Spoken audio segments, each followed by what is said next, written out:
नमस्कार दोस्तों। Class 11th की एनसीईआरटी इकोनॉमिक्स की किताब चल रही है। चैप्टर नंबर 2 चल रहा है। चैप्टर नंबर 1 खत्म हो चुका है। इंडियन इकोनॉमी 1950 से लेके 1990। इस चैप्टर में हम लोग क्या सीखने को मिलेगा? तो इंडिया के 5 ईयर प्लान्स का क्या गोल रहा है, उसका क्या ऑब्जेक्टिव रहा है, क्या प्रिंसिपल्स रहे, उसकी एक बेसिक आउटलाइन सीखने को मिलेगी।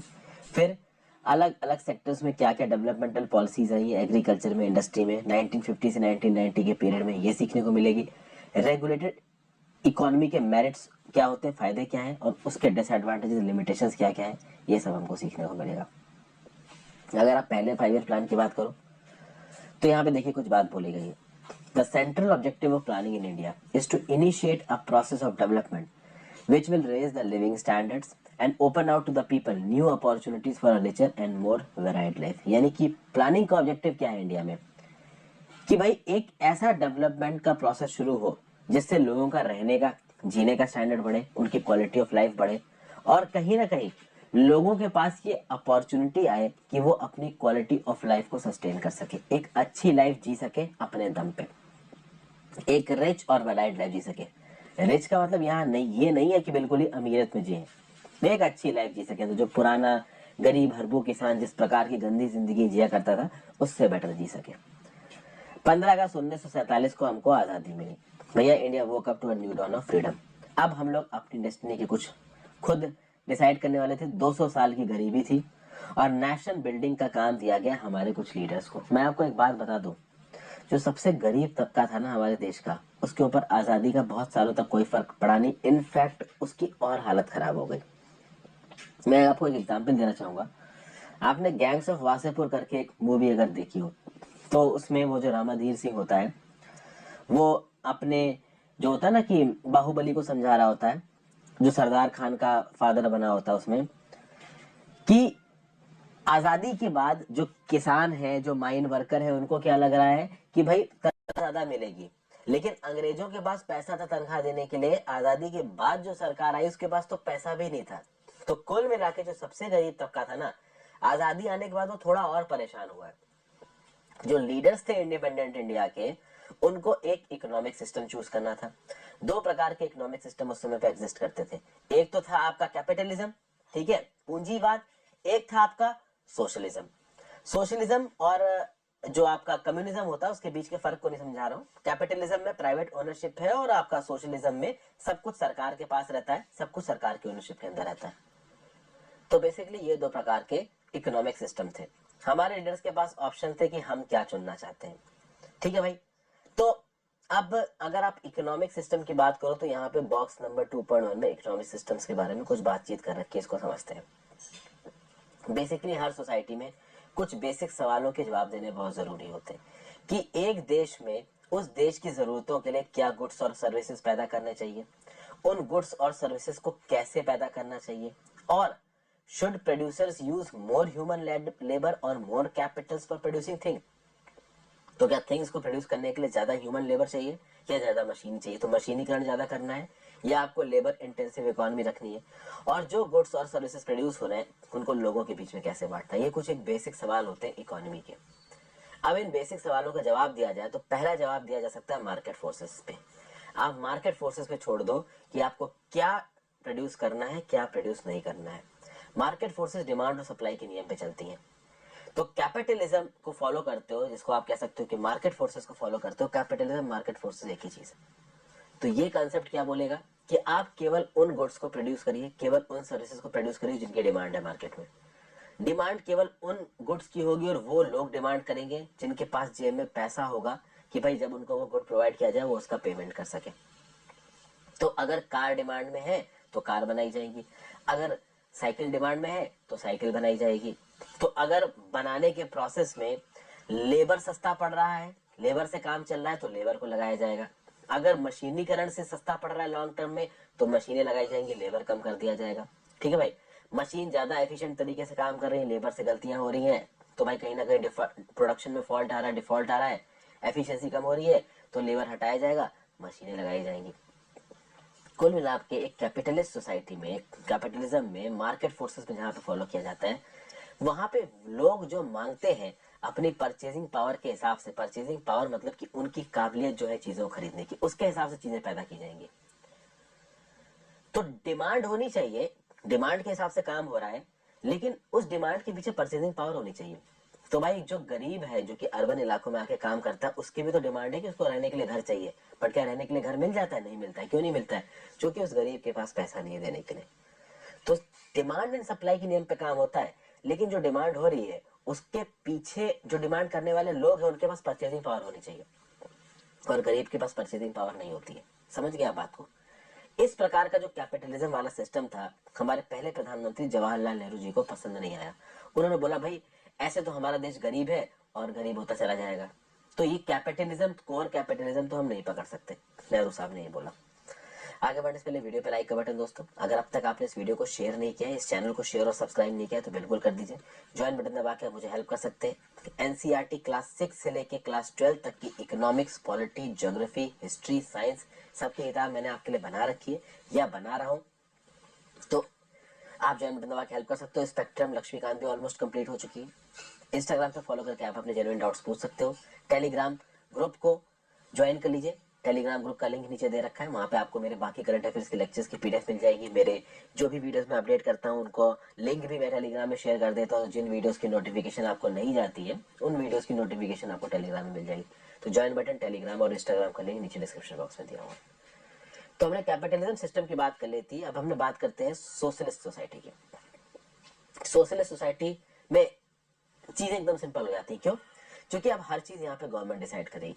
गवर्नमेंट डिसाइड करेगी कि सोसाइटी की जरूरतें क्या है, गवर्नमेंट डिसाइड करेगी कि उस देश के लोगों की जरूरत क्या है, और जब गवर्नमेंट डिसाइड करेगी उस देश के लोगों की जरूरत क्या है, तो देश के सारे लोगों की जरूरत को कंसीडर किया जाएगा, ना कि कुछ इंडिविजुअल कंज्यूमर्स की जरूरतों को डेवलप वो कंसीडर किया जाएगा।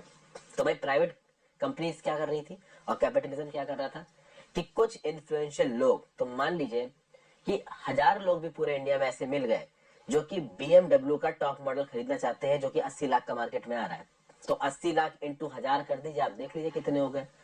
ठीक है, 80 लाख इंटू 1000 हो गए आपके लगभग 8 करोड़ रुपए। तो 800 करोड़ रुपए के लिए BMW भी सोचेगा कि चलो यार एक बार कार बना लेते हैं, क्योंकि 1000 लोग ही ना फिर। ठीक है, लेकिन यहाँ पे नहीं है। सोशलिस्ट सोसाइटी में पूरे देश में मैक्सिमम तबका जो चाहेगा उसके लिए होगा, कुछ लोगों के लिए या कुछ इंडिविजुअल कस्टमर्स के लिए कोई भी डिसीजन नहीं ले पाएंगे। तो यहाँ पे सोशलिज्म के आधार पे चीजें पैदा की जाएंगी, ना कि इस आधार पे कि किसके पास ताकत है चीजों को खरीदने की। तो एक सोशलिस्ट कंट्री अपने सिटीजन्स को हेल्थ केयर प्रोवाइड करता है, अपने सिटीजन्स को नौकरी प्रोवाइड करता है। सोशलिस्ट कंट्री में कोई भी प्राइवेट प्रॉपर्टी नहीं होती, तो रहने की जगह नहीं, तो आपको रहने की जगह तो प्रोवाइड की जाएगी। क्यूबा और चाइना में बहुत देखा गया है। कभी क्यूबा जाइए, चाइना में तो चलिए फिर भी आज के डेट में कैपिटलिज्म बहुत होने लगा है, बट सॉरी क्यूबा में आज के डेट में कैपिटलिज्म ना के बराबर है।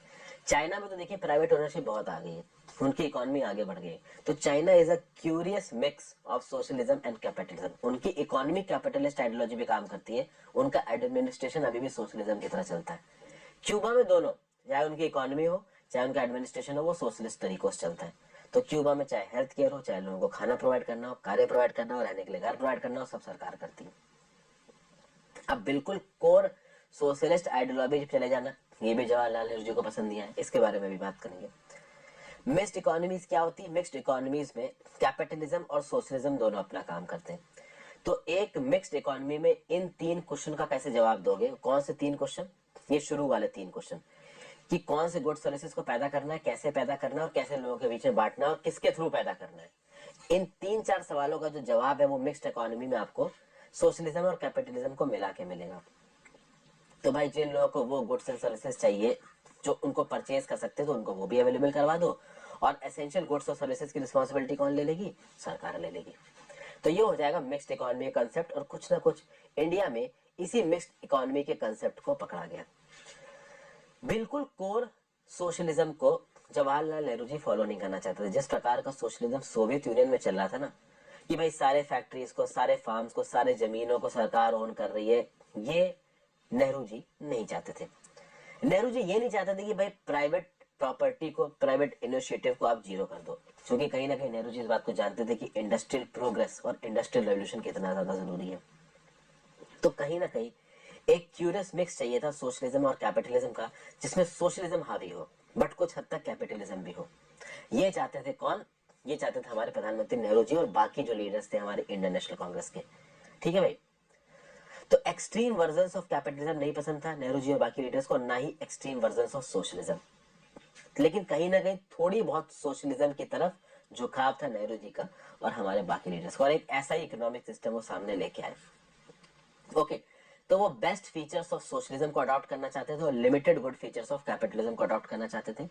तो इंडिया में सोसाइटी सोशलिस्ट बनेगी, जहां पे ज्यादातर कंट्रोल गवर्नमेंट के हाथ में होगा, एक स्ट्रांग पब्लिक सेक्टर होगा, लेकिन प्राइवेट प्रॉपर्टी के लिए और प्राइवेट इनिशिएटिव के लिए, प्राइवेट इंटरप्राइजेस के लिए भी जगह होगी, दो बहुत लिमिटेड तरीके से होगी। अभी लिमिटेड तरीके से क्यों होगी इसको भी मैं आपको समझाता हूँ। आगे चलते हैं, व्हाट इज द प्लान, इस पे थोड़ी देर में आते हैं। तो भाई कहीं ना कहीं एक ऐसी इकोनॉमी जहां पे सोशलिज्म है, मतलब पब्लिक सेक्टर स्ट्रांग है बट प्राइवेट सेक्टर भी है, इस चीज को किसके थ्रू प्रोमोलकेट किया गया? इंडस्ट्रियल पॉलिसी रेजोल्यूशन आया 1948 का, और डायरेक्टिव प्रिंसिपल्स आया इंडियन कॉन्स्टिट्यूशन के।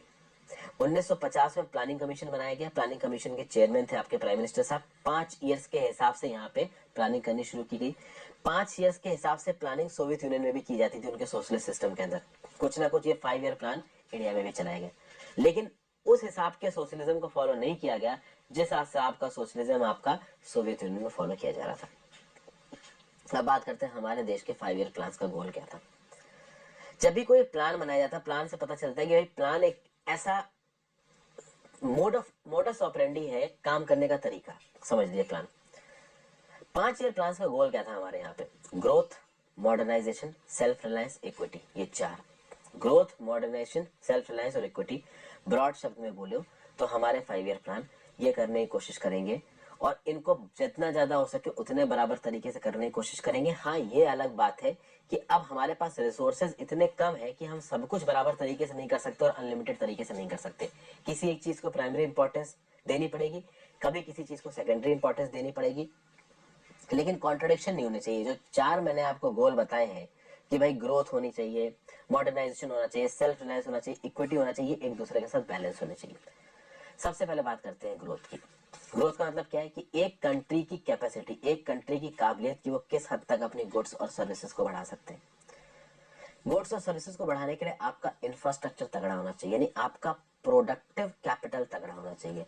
ये प्रोडक्टिव कैपिटल आपका ह्यूमन रिसोर्स भी हो सकता है, ये प्रोडक्टिव कैपिटल आपका इंफ्रास्ट्रक्चर भी हो सकता है। तो फार्मेसी के फील्ड में इंडिया में बहुत सारे फार्मास्यूटिकल कंपनीज हैं, जैसे कि फॉर एग्जाम्पल अभी कोविड-19 की वैक्सीन है। जैसे ही कोविड-19 की वैक्सीन का ड्रग फॉर्मुलेशन सामने निकल के आया, वैक्सीन अप्रूव हो गई, एक झटके में इंडिया में वैक्सीन इंफ्रास्ट्रक्चर तैयार था, तुरंत वैक्सीन बननी शुरू हो गई। अब सोचिए वैक्सीन इंफ्रास्ट्रक्चर नहीं होता तो क्या वैक्सीन इतने मेजर स्केल पे इंडिया में मैन्युफैक्चर हो पाती? नहीं हो पाती।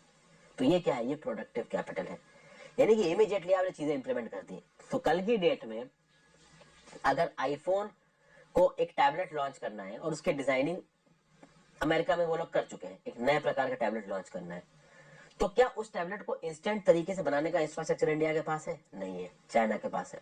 तो कल की डेट में यूएस के एप्पल के ऑफिस में बैठ के सब लोग डिस्कशन करते हैं नया टैबलेट निकालना है, तो उस टैबलेट की मैन्युफैक्चरिंग मोस्टली चाइना में होगी, क्योंकि इंफ्रास्ट्रक्चर वहीं पे है उसको बनाने लायक, इंडिया में नहीं बन सकता वो। समझ गया बात को? इसको बोलते हैं प्रोडक्टिव कैपिटल। ओके, देश में प्रोडक्टिव कैपिटल है ताकि जैसे कोई झटके से डिसीजन लिया जाए उसको तुरंत इंप्लीमेंट किया जाए। प्लस देश की प्रोग्रेस को सपोर्ट देने के लिए कुछ और बैकएंड सपोर्ट होना चाहिए, जैसे transport sector, banking sector, service sector, ये सब हमारा जबरदस्त तरीके से डेवलप होना चाहिए ताकि फटाफट चीजों को काम पे लगाया जाए। समझ गए भाई? तो गुड इकोनॉमिक ग्रोथ का इंडिकेटर क्या होता है? गुड इकोनॉमिक ग्रोथ का इंडिकेटर होता है भाई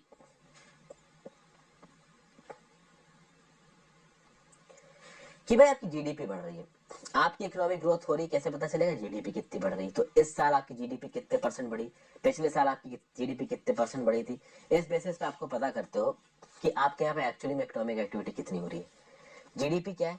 this is basically the market value of all goods and services produced in a country during a year. एक साल में एक देश में कितने गुड्स और सर्विसेज प्रोड्यूस हुई, ये बताता है जीडीपी। तो जीडीपी एक केक है, जितना बड़ा केक होता जाएगा उतनी ही बड़ी ग्रोथ होती जाएगी, उतनी ही बड़ी आपकी इकोनॉमी होती जाएगी। अगर एक केक बड़ा है तो कुल मिला के कहीं ना कहीं जो उस केक को खाने वाले लोग हैं, यानी जो इस देश में जितने नंबर ऑफ लोग हैं, उनको बेनिफिट्स ज्यादा मिलेंगे।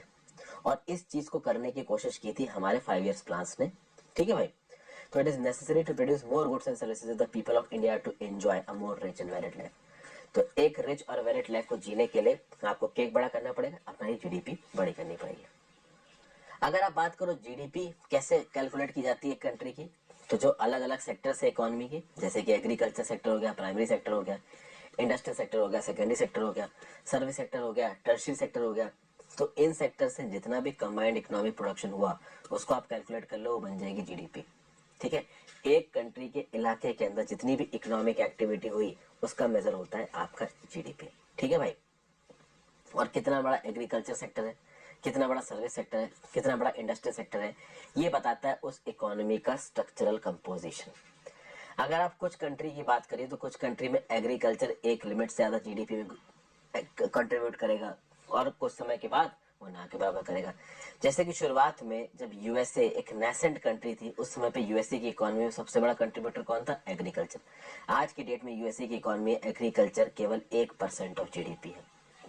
वही सबके साथ होता है, जब कंट्री शुरुआत करती है ना, जब वो एक नेसेंट कंट्री होती है तो एग्रीकल्चर सबसे बड़ा पार्ट होता है उसकी इकोनॉमी का।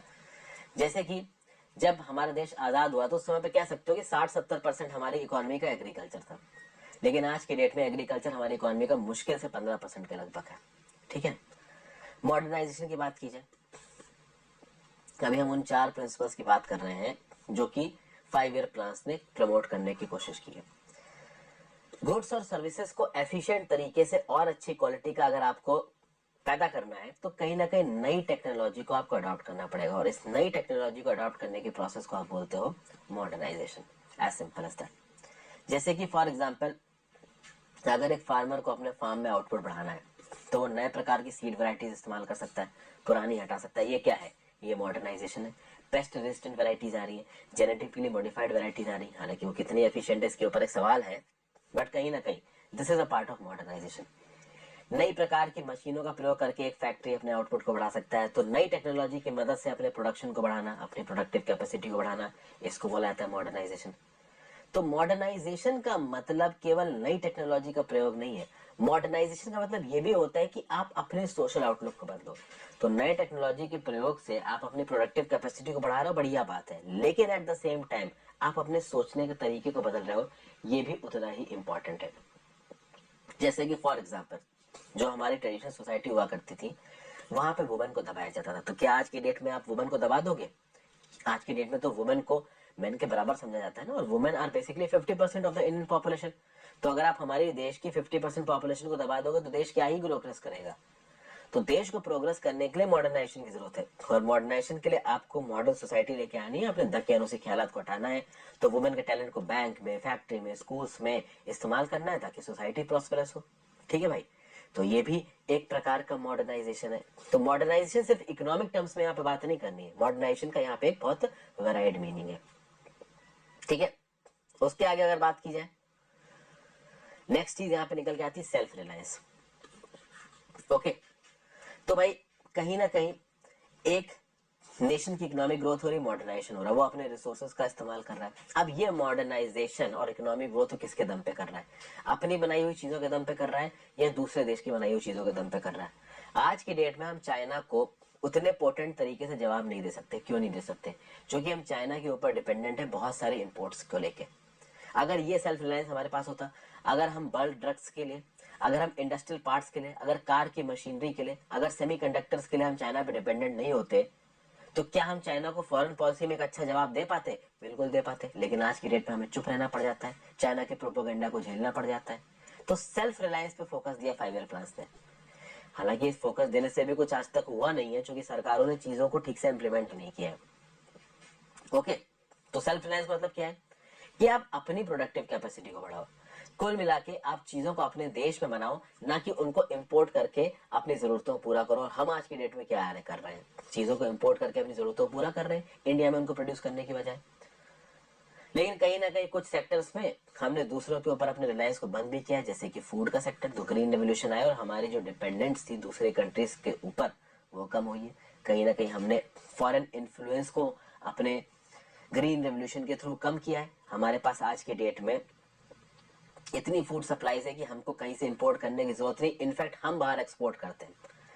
तो ये सब बेसिक चीजें यहाँ पे बताई गई, क्योंकि जब हम आजाद हुए थे ना उस समय पे फूड इनसिक्योरिटी बहुत बड़ी प्रॉब्लम थी देश की। तो कहीं ना कहीं जनता, देश की भूखी जनता को खाना खिलाना, यही हमारे लीडर्स के सामने एक बहुत बड़ा चैलेंज था। नेक्स्ट बात करते हैं किसकी, इक्विटी की। देखिए, अगर आप बात करो ग्रोथ की, अगर आप बात करो मॉडर्नाइजेशन की, अगर आप बात करो सेल्फ रिलायंस की, ये सब आपकी प्रोडक्टिव कैपेसिटी को बढ़ा सकते हैं, आपकी इकोनॉमी को बड़ा कर सकते हैं, सब कुछ अच्छा कर सकते हैं। लेकिन जरूरी नहीं है कि आपके देश में सब लोग ऊपर जाए। आज की डेट में हमारी इकोनॉमी की सबसे बड़ी प्रॉब्लम है इनइक्वालिटी। जो अमीर है वो अमीर ही होता चला जा रहा है, जो गरीब है वो गरीब ही होता चला जा रहा है। तो भाई आपको मॉडर्नाइजेशन लाना है, ग्रोथ लाना है, सेल्फ रिलायंस लाना है, और वो इक्विटेबल तरीके से लेके आना, ताकि इसके बेनिफिट सबके पास पहुंचे। ऐसा ना हो कि एक बहुत बड़ा तबका गरीबी में जी रहा है और एक तबका ऐसा है जिसके पास इकोनॉमिक प्रॉस्पेरिटी भर भर के पहुंची और एक तबका गरीब ही रह गया हो। ये नहीं होना चाहिए। हर इंडियन के पास ये काबिलियत होनी चाहिए कि वो अपनी बेसिक रिक्वायरमेंट को पूरा कर सके। तो एक फूड हो, डिसेंट हाउस हो, एजुकेशन हो, हेल्थ केयर हो, ये सब चीजें सबके पास अवेलेबल होनी चाहिए। और आगे हम बात करेंगे कि जो हमारे 5 ईयर प्लान्स हैं 1950 से लेकर 1990 में, इन्होंने किस प्रकार से परफॉर्म किया है। बट उस पे जाने से पहले पहले कि हमने कुछ चीजें छोड़ दी है। जैसे कि यहाँ पे हम लोग समझेंगे कि प्लान क्या होता है। ठीक है, टाइप्स ऑफ इकोनॉमिक सिस्टम्स के बारे में तो हमने बात कर ली थी। What is plan? Plan basically एक ऐसा तरीका है, एक ऐसा डॉक्यूमेंट है जिसमें ये लिखा हुआ है कि एक देश के रिसोर्सेज का किस हिसाब से प्रयोग करना है। तो इंडिया के 5 ईयर प्लान क्या बोलते हैं कि इंडिया के पास जो भी रिसोर्सेज है कैसे उनको डिप्लॉय किया जाए और उससे हम क्या ऑब्जेक्टिव्स बनाएंगे। और 2017 तक ये जो 5 ईयर प्लान इंप्लीमेंट किए जाते थे, जो लास्ट 5 ईयर प्लान था वो 2012 से लेकर 2017 का था। इसमें इन 5 ईयर्स में जो डेवलपमेंट किया जाता था केवल इसकी बात नहीं होती थी, इसके बाद के 20 सालों में कैसा डेवलपमेंट होगा इसकी बात भी होती थी। जो long term plan in 5 year plan में इनबिल्ट होता था, इसको बोला जाता था पर्सपेक्टिव प्लान। ठीक है भाई। अब कहीं ना कहीं एक प्लान के अंदर आप ये एक्सपेक्ट नहीं कर सकते कि सारे सेक्टर्स पे बराबर से ध्यान दिया जाएगा, एकदम से इकोनॉमी को उठा के बिल्कुल ऊपर पहुंचा दिया जाएगा। तो जो गोल सेट किए जाते थे प्लान्स के अंदर, कभी कभी 5 ईयर प्लान्स में प्लान के हिसाब से इंपॉर्टेंस दी जाती है सेक्टर को। जैसे जब पहला 5 ईयर प्लान आया सबसे ज्यादा इंपॉर्टेंस दी गई एग्रीकल्चर को।